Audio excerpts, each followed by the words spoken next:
Hay ideas tan arraigadas que cuestionarlas parece blasfemia.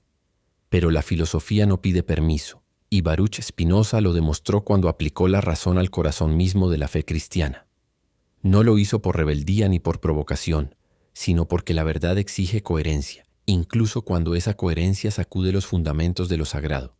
Lo que él descubrió no fue una simple discrepancia teológica, sino una fractura lógica en la narrativa que sostiene a Occidente, la idea de Jesús como Hijo Divino de Dios. Spinoza no necesitó gritar ni apelar a las emociones, le bastó con el filo de su pensamiento. Su análisis no se limitó a cuestionar, sino que fue más allá.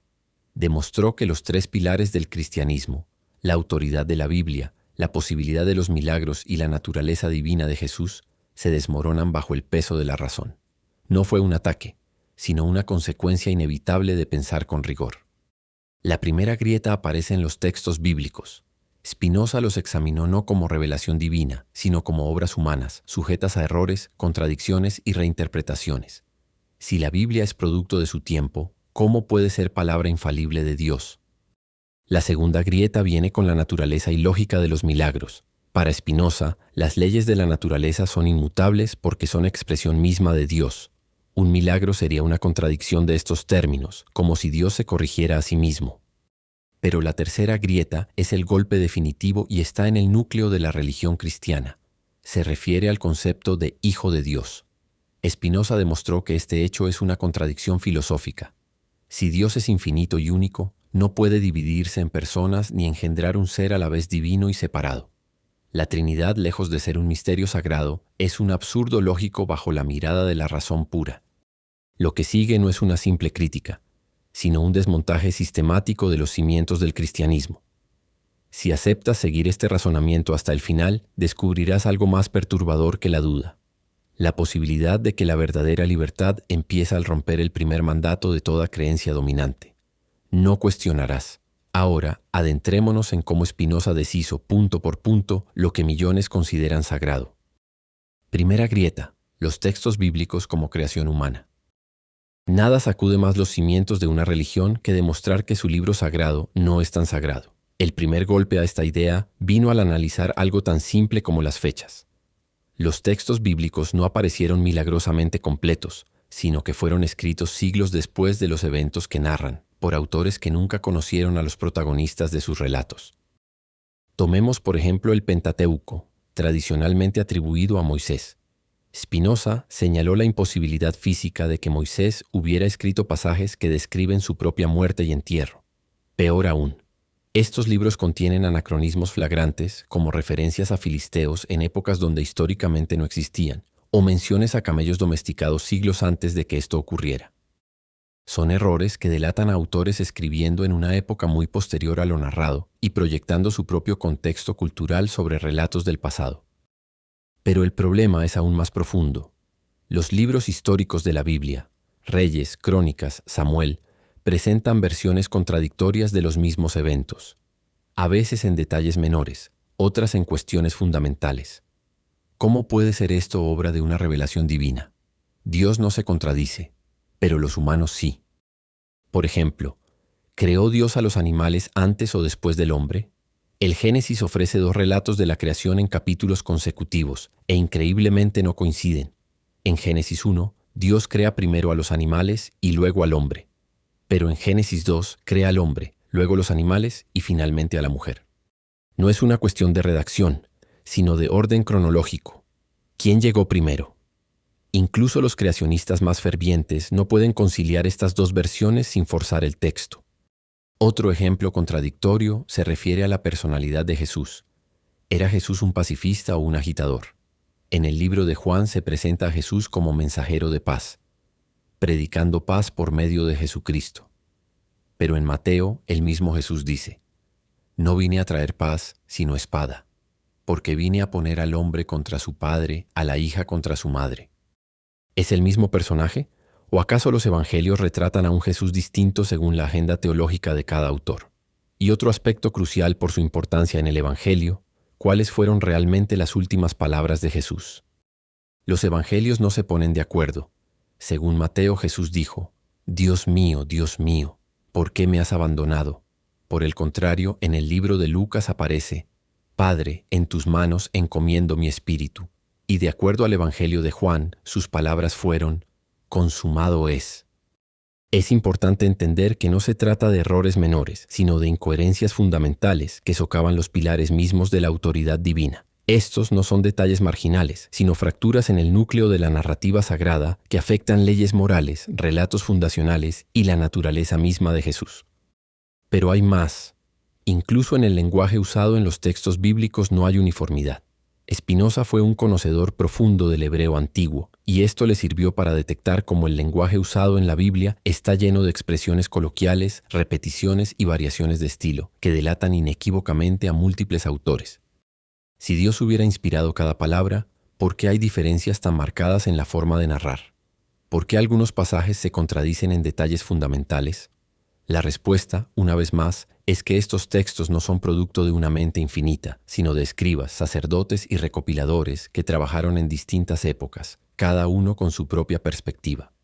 El momento decisivo llegó cuando Spinoza dirigió su mirada hacia el proceso mismo de formación de la Biblia. Lo que descubrió fue tan revelador como perturbador. La selección de los libros sagrados no fue obra de Dios, sino de hombres poderosos que siglos después de escritos los textos debatieron, votaron y descartaron libros según sus intereses. Tomemos el caso del Nuevo Testamento. En los primeros siglos del cristianismo circulaban decenas de evangelios, cartas y textos sagrados. Algunos, como el Evangelio de Tomás o el de Pedro, contenían enseñanzas radicalmente distintas a las que después se impondrían. ¿Por qué no forman parte de la Biblia? Porque en concilios como el de Nicea, 325 d.C., o el de Hipona, 393 d.C., obispos y teólogos, hombres con ambiciones políticas y doctrinales, decidieron qué era ortodoxo y qué era herejía. Los textos que no encajaban con su visión fueron condenados al olvido, quemados o declarados apócrifos. Lo mismo ocurrió con el Antiguo Testamento. Los judíos de Alejandría habían incluido en su canon libros como Sabiduría o Macabeos, escritos en griego. Pero cuando los rabinos de Palestina establecieron el canon hebreo en el siglo I, los excluyeron por considerarlos menos puros. Los cristianos, herederos de esa tradición, terminaron aceptando unos y rechazando otros, según convenía a sus argumentos teológicos. Incluso hoy, católicos y protestantes discrepan sobre qué libros son de inspiración divina y cuáles no. Spinoza lo resumió con crudeza. Si estos textos fueran realmente divinos, ¿no debería Dios haber asegurado que su palabra se preservara sin ambigüedades? ¿Por qué permitió que su revelación quedara sujeta a los caprichos de emperadores, obispos y escribas? La respuesta es obvia: porque nunca fue su revelación. La Biblia es una antología humana, compilada por humanos para propósitos humanos. Y aquí está el verdadero escándalo. Millones basan su fe en un libro cuya autoridad no viene del cielo, sino de votaciones realizadas en salones llenos de humo político. Spinoza no lo denunció por destruir la fe, sino por liberar a la razón. Porque una vez que entiendes que la Biblia fue armada a conveniencia, la pregunta ya no es ¿qué dice Dios?, sino ¿quién decidió que debía decir Dios? Y esa pregunta tan controversial cambia todo lo que creemos conocer. Segunda grieta: Spinoza y el fin de los milagros. Cuando la razón desarma lo sobrenatural. Nada desafía más la fe que demostrar que sus prodigios son imposibles. Spinoza lo hizo sin estridencias, usando solo la lógica más fría. Su argumento es simple pero demoledor. Los milagros bíblicos no ocurrieron, porque no pueden ocurrir. No es una negación por capricho, sino una consecuencia inevitable de entender cómo funciona realmente el universo. Spinoza observó algo que hoy nos parece obvio, pero que en su época era revolucionario. Lo que llamamos milagro siempre depende del nivel de conocimiento de una época. Los relatos sobrenaturales de la Biblia no son evidencia de intervención divina, sino el reflejo de una humanidad que aún no comprendía las leyes naturales y atribuía a lo divino lo que no podía explicar. Tomemos el caso paradigmático de las plagas de Egipto. Para una mente del siglo XIII a.C., una invasión de langostas o el enrojecimiento de las aguas debían parecer castigos sobrenaturales. Pero hoy sabemos que fenómenos como las mareas rojas, proliferación de algas tóxicas o las migraciones masivas de insectos son parte de ciclos ecológicos documentados. Lo mismo ocurre con la columna de fuego que guiaba a los israelitas. Podría describir un simple fenómeno atmosférico como el fuego de San Telmo, malinterpretado por testigos que no tenían conceptos meteorológicos básicos. El caso del Mar Rojo es aún más revelador. Investigaciones modernas muestran que en la zona del delta del Nilo existen bancos de arena que durante mareas excepcionalmente bajas quedan al descubierto durante horas. Un grupo lo suficientemente rápido podría haber cruzado lo que parecía aguas que se abren, mientras que un ejército con carros de guerra habría quedado atrapado cuando la marea regresó. Lo que para los hebreos fue un acto divino, para la oceanografía es un fenómeno recurrente en esa geografía. Spinoza no negaba la realidad subyacente de estos relatos, sino su interpretación sobrenatural. Demostró cómo cada cultura describe los fenómenos extraordinarios según sus propias categorías mentales. Lo que para los cananeos era la mano de Baal, para los egipcios era poder de Ra, y para los hebreos, intervención de Yahvé. El milagro no está en el evento, sino en el ojo del creyente. La verdadera revolución de este pensamiento no está en negar lo extraordinario, sino en redirigir nuestro asombro. No hacia supuestas violaciones de las leyes naturales, sino hacia el hecho de que existan leyes que podamos comprender. Después de Spinoza, el universo no perdió su magia. Simplemente dejó de ser un escenario de trucos divinos para convertirse en un cosmos ordenado, donde lo verdaderamente milagroso es que podamos entenderlo. Pero hay otro aspecto de los milagros que es importante, y es su falta de lógica. Si Dios es perfecto e inmutable, su creación también lo es. ¿Para qué corregiría su obra? Un milagro implicaría que Dios cometió un error al diseñar el universo y necesita enmendarlo. Esto no solo es filosóficamente incoherente, sino que reduce a Dios a la escala de un mago que tapa sus fallos con trucos espectaculares. Aquí yace el núcleo del argumento spinociano. Creer en milagros no eleva a Dios, lo reduce.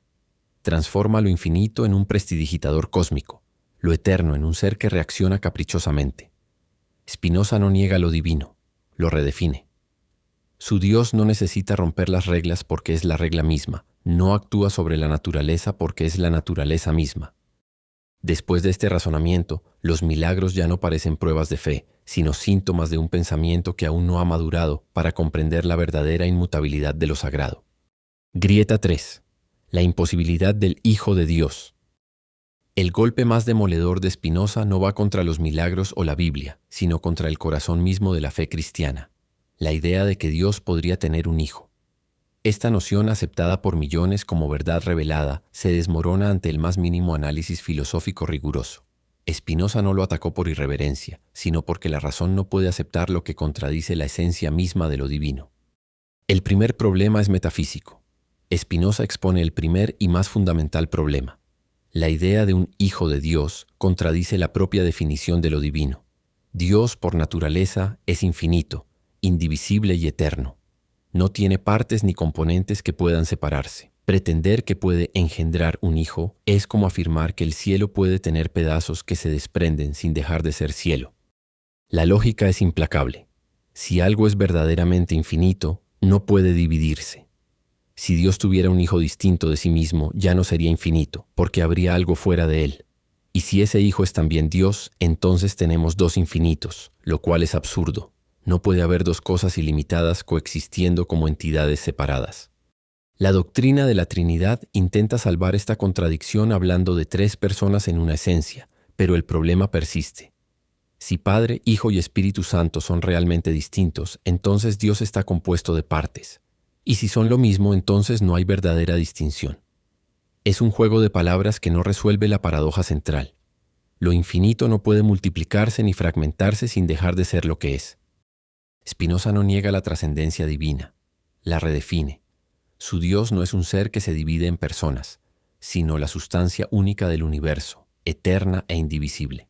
Después de este análisis, la idea de un hijo de Dios ya no parece un misterio sagrado, sino una contradicción disfrazada de teología, y eso plantea una pregunta incómoda. ¿Cómo puede ser verdadero un dogma que desafía los principios más básicos de la razón?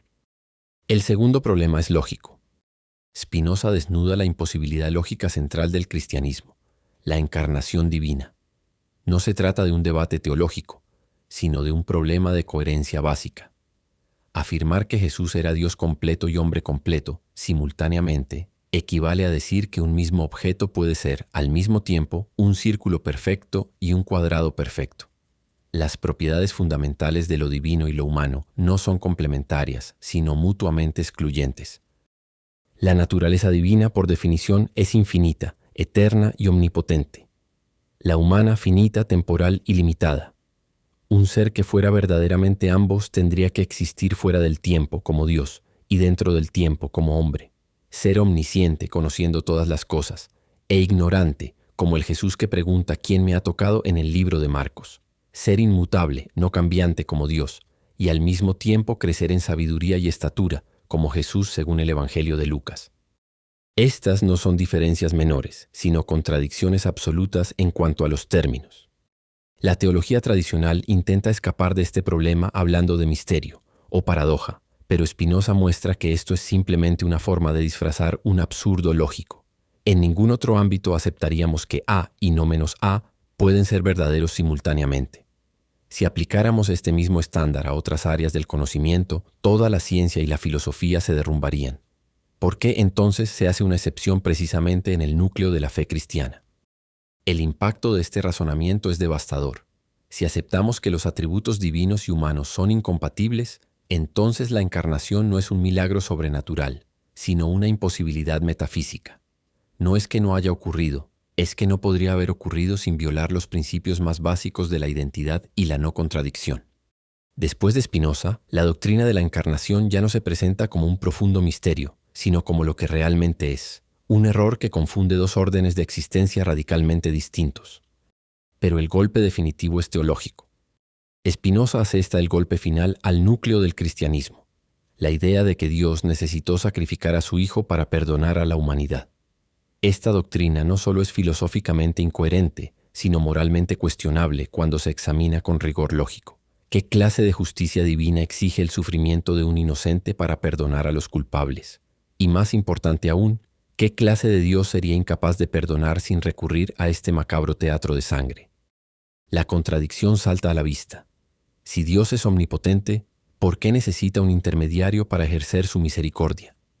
El mecanismo de redención cristiano presenta al Creador del universo como un ser atrapado en su propia ley, obligado a cumplir con un requisito legalista antes de poder perdonar. Esto reduce lo infinito a la lógica de un tribunal humano, donde la justicia debe satisfacerse mediante fórmulas rituales. Más absurdo aún es el concepto de autosacrificio. Si Jesús era Dios, entonces lo que tenemos es a un Dios que se ofrece a sí mismo como sacrificio para satisfacer una exigencia que él mismo estableció. Es como si un juez condenara a un inocente a muerte para perdonar a los verdaderos criminales, cuando tiene pleno poder para absolverlos directamente. El problema fundamental es antropomórfico. Hemos creado un Dios a nuestra imagen, que piensa y actúa como los gobernantes humanos antiguos, exigiendo tributos de sangre para aplacar su ira. Spinoza nos obliga a enfrentar la cruda realidad. Si Dios es verdaderamente perfecto, no necesita rituales antiguos para perdonar. Si es amor, no requiere sacrificios para amar. La doctrina de la redención no revela la naturaleza divina, sino la limitación humana para concebir una moral que no dependa del sufrimiento como moneda de cambio. Spinoza no niega lo divino, lo libera de estas creencias impuestas, mostrando que un Dios verdadero no necesita víctimas para perdonar ni redimir. La verdadera perfección divina consistiría precisamente en lo contrario, en poder perdonar sin condiciones, sin rituales, sin sacrificios. Y eso quizás es lo más revolucionario de todo. Finalmente, la Biblia no cayó del cielo. Los milagros no violan las leyes naturales. Jesús no fue hijo de Dios. Tres afirmaciones que harían palidecer a cualquier creyente del siglo XVII, pero que Spinoza demostró con una lógica tan fría como irrefutable. Su análisis no fue un ataque a la espiritualidad, sino una liberación de los grilletes del pensamiento dogmático. La pregunta que queda flotando es incómoda pero necesaria. ¿Preferimos seguir aferrados a estas creencias o estamos dispuestos a aceptar una espiritualidad más profunda que no requiera suspender nuestro pensamiento crítico? Después de Spinoza, la elección es clara, pero el valor para tomarla, eso ya depende de cada uno. ¿Qué opinas tú? ¿Es posible conciliar fe y razón o son caminos que inevitablemente se separan? Déjame tus comentarios. Me encantaría leerte. Te invito a suscribirte al canal si te gustó el video.